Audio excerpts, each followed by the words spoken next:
Hey guys, welcome to my video. একটা নতুন ভিডিওর সঙ্গে তোমাদের কাছে চলে এসেছি।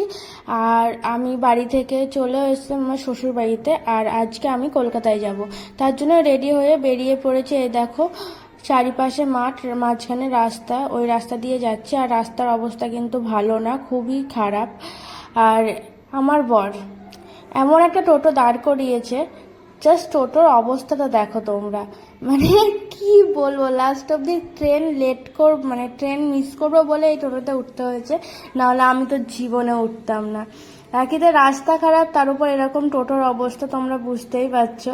তারপরে আমরা যাই হোক আস্তে আস্তে পৌঁছে গেছিলাম স্টেশনে। আর স্টেশনের অবস্থা দেখো, আজকে মুসলিমদের কোরবানি ছিল, তার জন্য প্রচুর ভিড় ছিল। আর সবাই ওরা রেডি হয়ে সব স্টেশনে ঘোরাঘুরি করছিল, এখানে ওখানে যাচ্ছিল।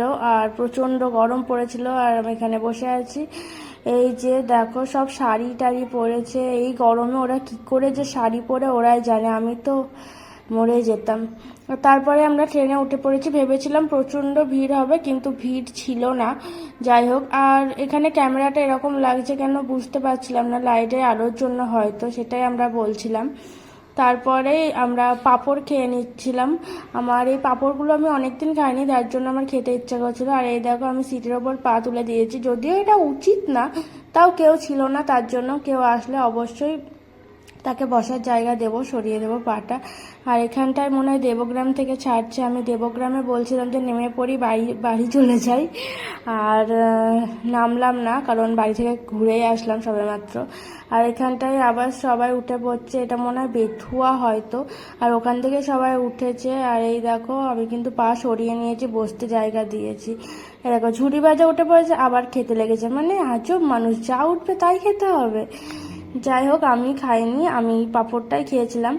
আর ও এখানে ঝুড়ি ভাজা খাচ্ছে। তোমাদের সঙ্গে ভেবেছিলাম, আমরা কলকাতা যাওয়ার সময় অনেকটা টাইম লাগে যেহেতু কলকাতায় যেতে, প্রায় 5 ঘন্টা 6 ঘন্টা। তো ভেবেছিলাম যে সেই জার্নিটাই তোমাদের সঙ্গে আমরা শেয়ার করব, কিন্তু আমি শেয়ার করতে পারিনি, কারণ আমি ঘুমিয়ে পড়েছিলাম। আমি ট্রেনে উঠলে আমার এত ঘুম আসে কেন জানি না। আর তারপরে এসে না কোনো রকমে ঘুমিয়ে গেছে আমার। সকালবেলায় উঠে এই যে আমি বিছানাটা পরিষ্কার করে নিচ্ছি। আর জানো তো, আমার না মানে বিছানা একদম পরিষ্কার টান টান না হলে ভালো লাগে না, একটু কুচকিয়ে গেলেই না আমার বিরক্ত লাগে। তার জন্য আমার বর কিন্তু আমার কাছ থেকে বকাও খায়। যাই হোক, আর এই যে তারপরে আমি গুছিয়ে নিচ্ছি কিছু জিনিস। এই ওয়ার্ড্রপটা আছে, ওখানটা জিনিস সব হেলাবেলা হয়ে গেছে, সেগুলোই আমি গুছিয়ে নিচ্ছি। কারণ আমি ছিলাম না, আমি বাপের বাড়ি ছিলাম, তোমরা সবাই জানো যারা আমার ভিডিও দেখেছো। আর অনেকদিন পরে এসছি, আর ও একা ছিল, তাই জিনিসপত্র তো একটু এধার ওধার হবেই। আর তারপরে আমি ঘরে ঝাড় দিয়ে দিচ্ছিলাম, ঘরেও অনেক নোংরা হয়েছিল। তারপরে আলমারিটা খুলে দেখছি, আলমারির অবস্থা এত বাজে। আমি ভাবলাম ঠিক আছে ছাড়ো, এখন না, পরে আমি এটাকে পরিষ্কার করব। আর তার জন্য আমি ঘর বারান্দাগুলো ভালো করে ঝাড় দিলাম। আর ওখানে দেখো বেডশিট, তারপর জামা কাপড় সব আছে, কাচতে হবে ওগুলো, তার জন্য ওয়াশিং মেশিনের উপর রেখে দিয়েছি। আর তারপরেই আমি ঘরটা পরিষ্কার করে নিচ্ছি ঝাড় দিয়ে। আর ঘর ঝাড় দিতে দিতে দেখো আমি ঘেমে গেছি পুরো, মানে এতই গরম লাগছিল।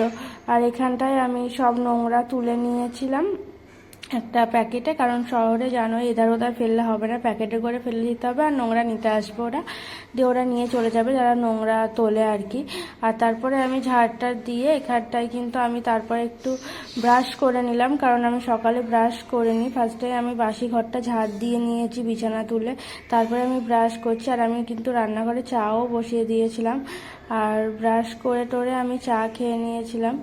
একজন আমাকে কমেন্ট করেছে জানো তো, যে সব কিছু দেখায় ভিডিওতে, হ্যাঁ না তেনা অনেক কিছু, তাই ভাবলাম সব কিছু দেখায় যখন হচ্ছে, তখন আমি একটু ব্রাশ করাটাও দেখে নাও।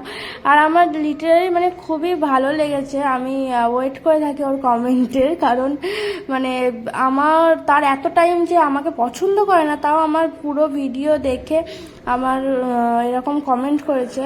সত্যি আমি খুব লাক্কি মনে করি তার জন্য। আর তারপরে কিন্তু আমি ম্যাগি খেয়ে নিয়েছি। আমার খেয়ে টেয়ে তারপরে আমি স্নান করে ঠাকুরকে জল দিয়ে ঘুমিয়ে গেছিলাম। আর তারপরে দুপুরে রান্নাও করেছিলাম, খেয়েছিলাম। আর তারপরে ঘুম থেকে উঠে আমি আলমারিটা গোছাতে মানে চেষ্টা করছিলাম গোছানোর, আর এইসব দেখে তো আমার মাথা পুরো ঘুরে গেছিলো। মানে কি করে যে এত কিছু করব, সত্যি এত স্পিডে দেখাচ্ছি কিন্তু টাইম কিন্তু প্রচুর লেগেছিলো। তাই ভাবি যে যদি এই স্পিডেই সব কাজগুলো হয়ে যেত তাহলে কতই না ভালো হতো, তাই না? আর এই দেখো আমি এখানটায় কিন্তু আলমারি সব বের করে নিয়ে আস্তে আস্তে সব গুছিয়ে নিয়েছি। আর এই যে কোথায় কি রাখবো কিছু বুঝতে পারছি না। আর আমার বরের জামাতে আটছে না, আমার জামাগুলো আমি কোনো রকমে গুছিয়ে রাখলাম, কিন্তু ওরগুলো এখনো গোছানো হয়নি, কারণ সব আয়রন করতে হবে। আয়রন না করলে ও অফিসে পড়ে যাওয়ার মতো অবস্থা নেই, আর তার জন্য আমি কিন্তু ওরগুলো গুছাইনি, জাস্ট আমার মতোই আমি গুছিয়ে নিয়েছি। তো চলো আজকের মতো এইটুকুই, আবার একটা অন্য ভিডিও নিয়ে তোমাদের সঙ্গে দেখা।